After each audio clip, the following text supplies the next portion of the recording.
Well, coming up on today's show, Audi want to show you their speed, their charging speed. The Hyundai fuel cell electric truck is going to be revealed. And BMW are trying their luck at being just like Tesla with pre-orders. Well, first of all, good morning, good afternoon and good evening, wherever you are in the world. Hello and welcome to the Friday, the 14th of September edition of EV News Daily.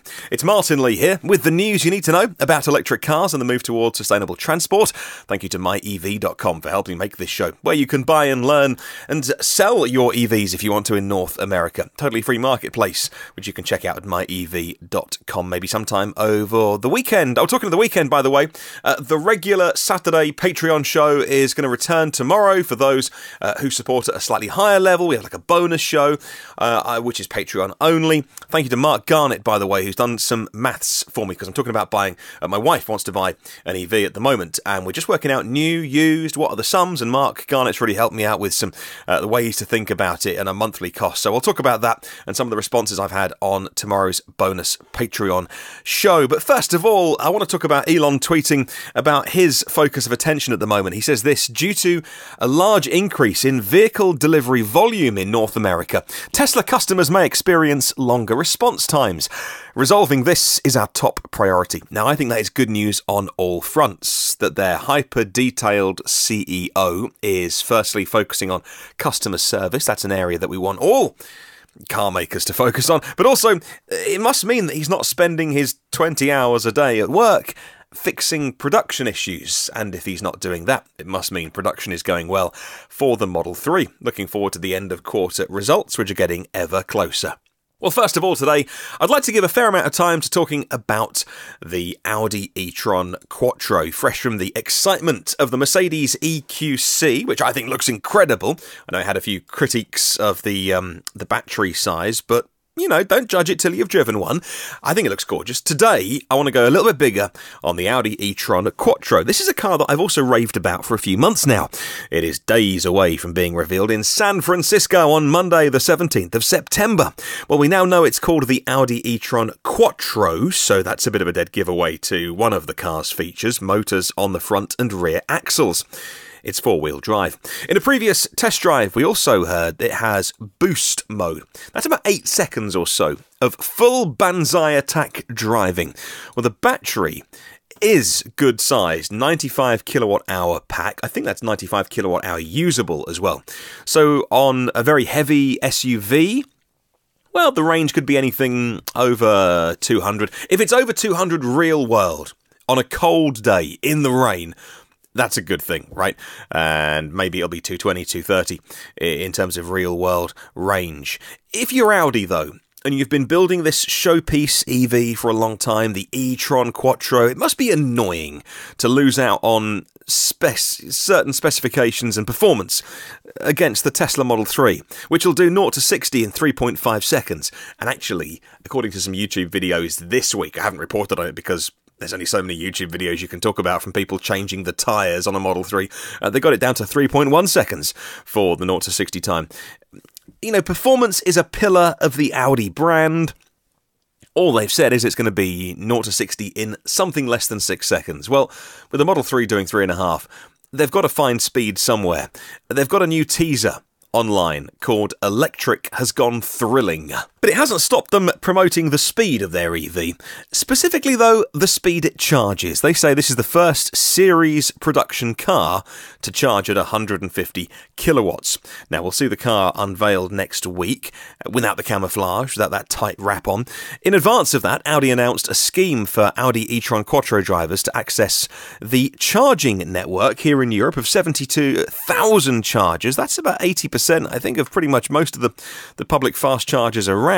And that includes the new network, which they are part of, VW's part of, Ionity. Now, Ionity has big plans for their 350 kilowatt chargers, with 400 of them promised by 2020. However, there really is only a handful out there at the moment, and they're not exactly going up at a pretty spectacular rate either.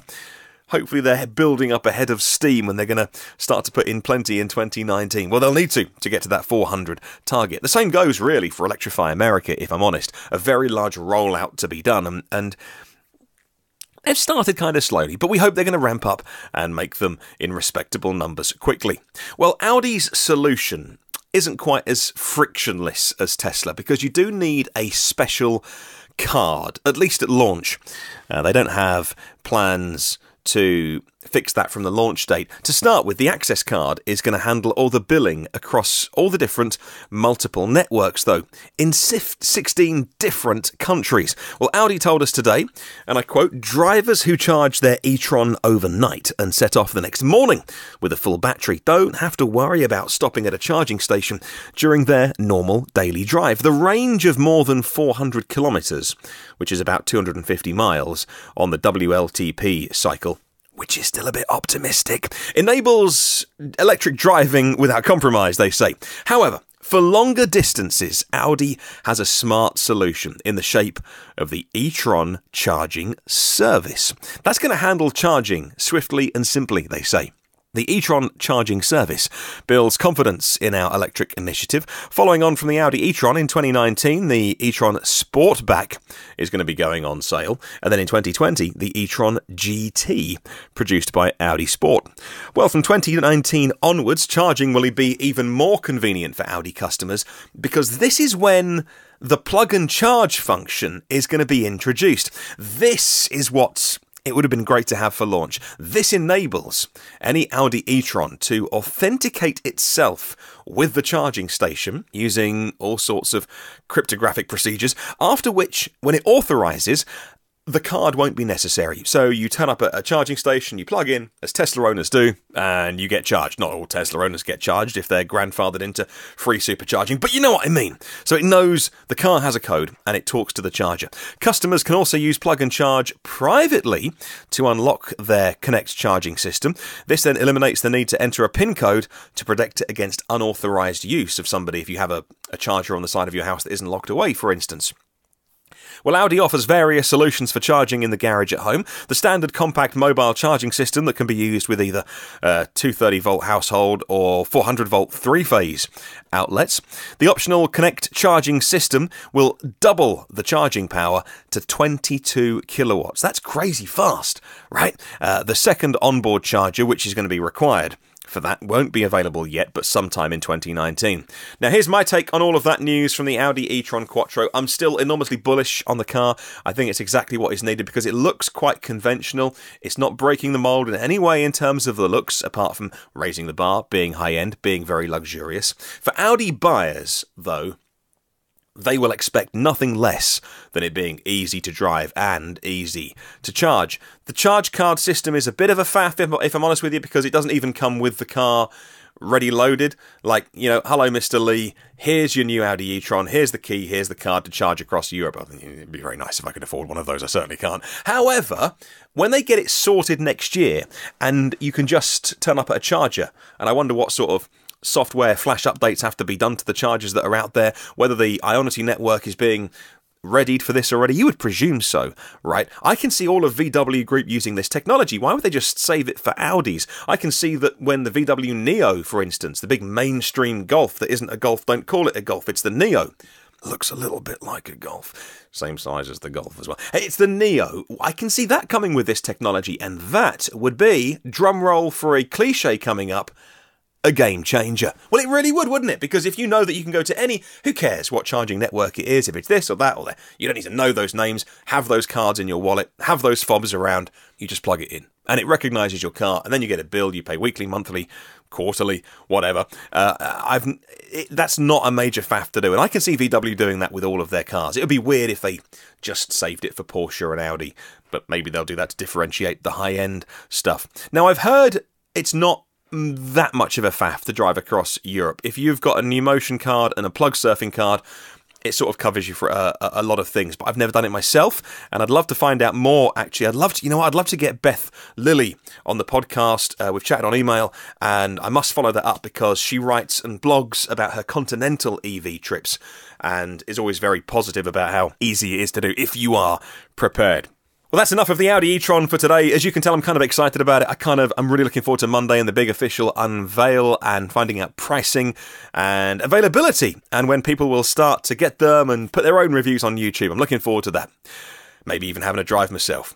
Well, Hyundai have been busy of late promoting their hydrogen fuel cell technology when they're not flying the fully charged team to Korea to sample the Nexo. That's a nice trip if you can get it. They're tweeting today about their upcoming reveal of their fuel cell electric truck. Now, the plan is to show off their new truck at the IAA Commercial Vehicle Show. That's in Hanover, isn't it? What we got today, though, was simply a render, a Photoshop, a drawing, if you like, of the truck, which looks... well, it looks like a conventional truck, if I'm honest with you.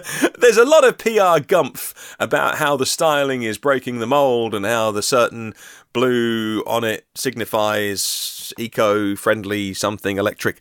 It looks like a truck to me. If they hadn't told us it was a different powertrain, you'd never know. The only difference, the obvious difference, is the rear wheels have a side cover on. They're calling it the side protector. But I don't imagine...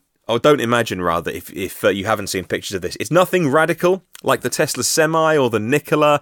Very standard looking. It's really what's under the skin, which we're super interested in, by the way. Oh, I finally got round today to watching. I've talked about Bjorn a couple of times, just coincidentally, on the podcast lately. Tesla Bjorn Island on YouTube. Makes great videos. He's a little bit sweary. And I finally got round today to watching his 10-minute video on his thoughts on hydrogen fuel versus EVs. And he's particularly sweary in that one. But it's worth a watch because he has some very valid points. I'm very keen to learn about where hydrogen can be used. I'm still falling on the side of the fence that it is expensive when you look at the prices of hydrogen for the handful of places that you can actually get it around the world, because there aren't any places that you can fill up your hydrogen car. Not that you can really buy one either. However, it's expensive, and I'm kind of looking forward to getting away from the model where a handful of legacy oil companies hold us over a barrel. Anyway, the price, right? And they hold us at their mercy. I love the idea that if you want to put some PV on your roof and charge your car off that you can kind of go off-grid with it, if you like, or you can just use public chargers and there'll be the marketplace regulates the price on what we end up paying on that. I'm looking forward to that kind of world that we live in. Hopefully in the next 3 to 6 years, maybe. The idea of having a bunch of stations that we take our cars to in 5 years' time and we're at the mercy of other people setting the prices for our hydrogen, I'm kind of not excited about that. Well, I know lots of people do think it's the future. I think maybe trucks, planes, boats, where we can use the energy storage of storing hydrogen. There's a great fully charged video, like I mentioned. Go and watch that, because in it, Robert Llewellyn talks about long-term storage of energy from windy days and sunny days to when you need it. And that was a really valid point, which I kind of forget sometimes. Well, moving on to BMW, it's going to take some beating for any car maker in the world to secure 400,000 plus pre-orders for any product, let alone an EV.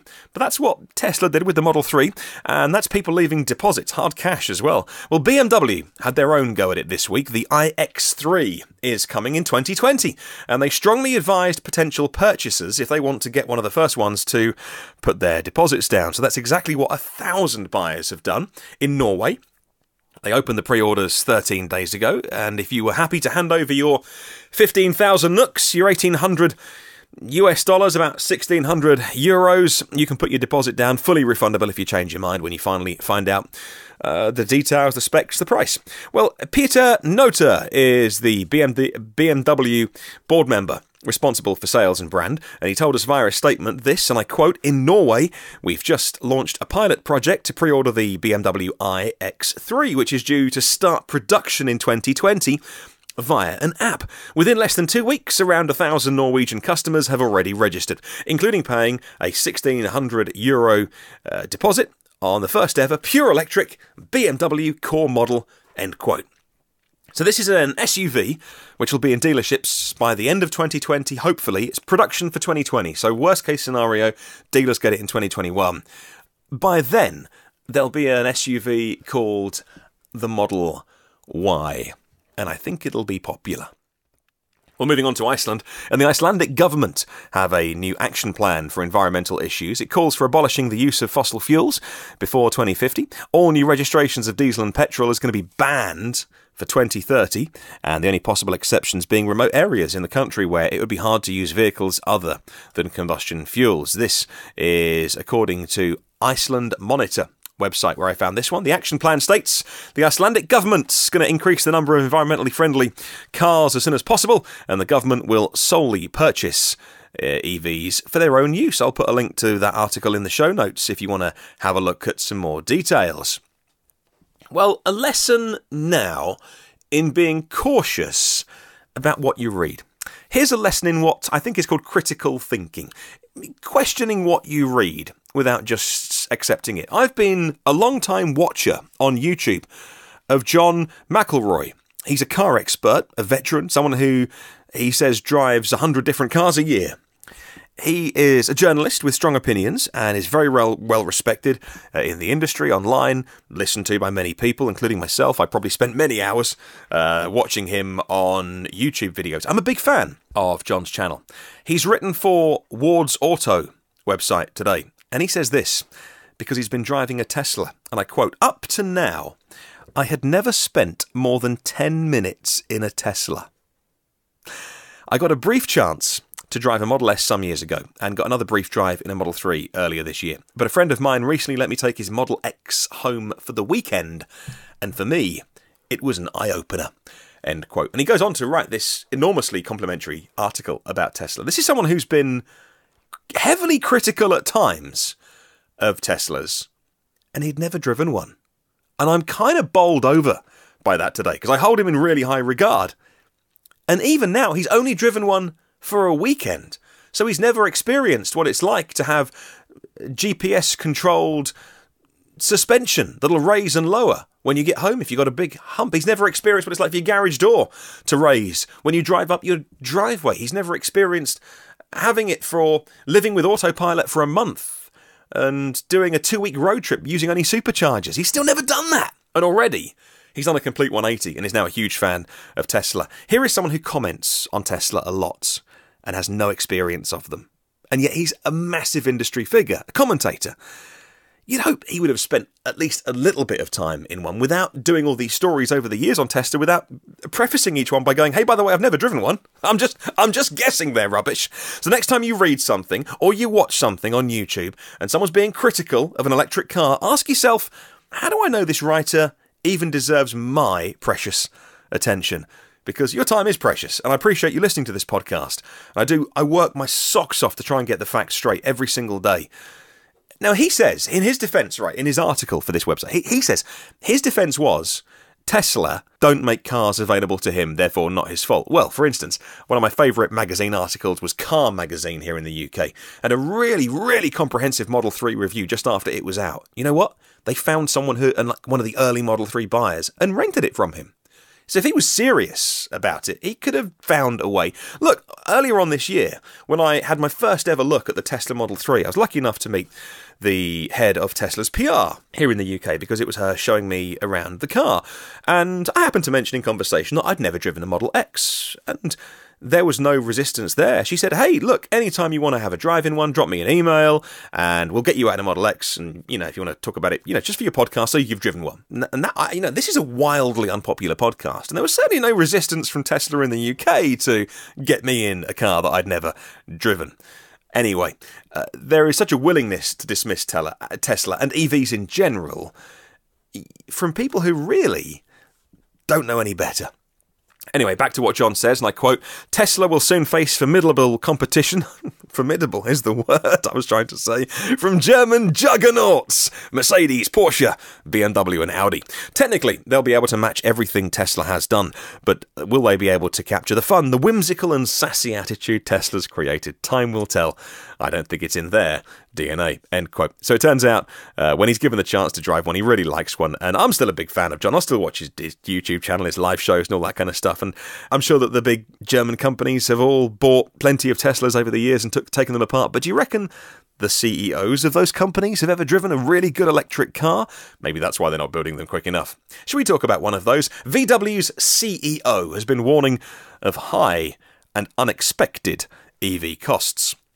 Well, Volkswagen Group warned its ambitious plan to offer an electrified version of each model will cost more than it previously estimated, forcing them to deepen an efficiency push to meet the spending demands. That's according to Automotive News website, and I'll put a link to their Article in the show notes. VW had originally earmarked, they say, the shift to battery power to cost 20 billion euros. That's 23 billion US dollars. That's just such a huge amount of money.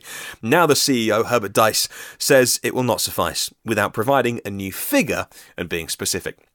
The company needs to reduce expenses more to be able to invest in future technology and weather crises, he said. VW Group aims to launch 80 EVs across its brands like Audi, Porsche, Skoda, Seat by 2025 and offer an electrified version of each of its 300 group models by 2030.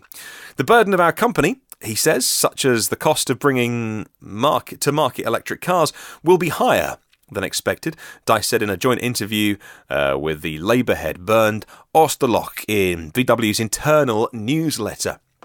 This is particularly so since some of our competitors have been making more progress, he says. I'll put a full link to that article in the show notes so you can read the rest of it for yourself if you're interested. Well, BMW, finally today, have been doing a bit of vehicle, battery storage and grid management malarkey, and they're quite proud of it. They say that when the Charge Forward project in the US first launched in 2015, about 100 BMW i3 drivers downloaded the Charge Forward app, and it allowed flexible vehicle charging from the grid.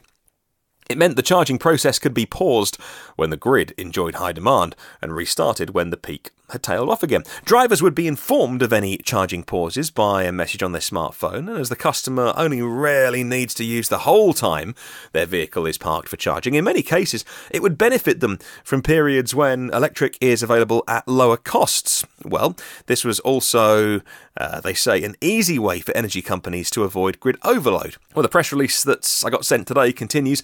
Since 2017, the results of Phase 2 on the project have shown how flexible charging strategies can contribute not only to stabilising the energy grid, but also increasing the proportion of green energy sourced for electric mobility for your EV. Around Earth Day, this is the example I give, around Earth Day earlier this year, carefully managed charging in sunny California enabled greater use of electricity when it was generated from renewables. So around 350 of the BMW i drivers that were participating by that time in the project were prompted to charge their vehicles during the day when California was getting a load of sun. In that way, they prioritised periods when solar was available in large quantities. A great way of marking and celebrating Earth Day and proving really, well, what can be done. I'll put a link to that BMW press release in the show notes. Thank you so much for listening again today and commenting on our question of the week. Keep them coming in. You've got one more day tomorrow to get your comments coming in before I put them together for Sunday's show. Thanks to myev.com who set the question. Where do you go for your information on considering buying an EV? New or used? Where do you do your research? Maybe it's a make or model that you look for. Maybe it's a news site like Inside EVs or a YouTube vlogger or automakers' official pages. Where do you go? Let me know in the comments section on YouTube, or you can email me anytime, not just with that, but anything. My email address comes straight through to me. It's hello@evnewsdaily.com. That is hello@evnewsdaily.com. Thank you to the 78 patrons of this show. You can check out patreon.com/evnewsdaily. There's 234 previous free episodes online on all the usual podcast places and my own blog, which is evnewsdaily.com. And if you want to hang out on the socials, I'd love to see you on Facebook, LinkedIn and Twitter. Just search EV News Daily. Have a wonderful day, and I'll catch you tomorrow.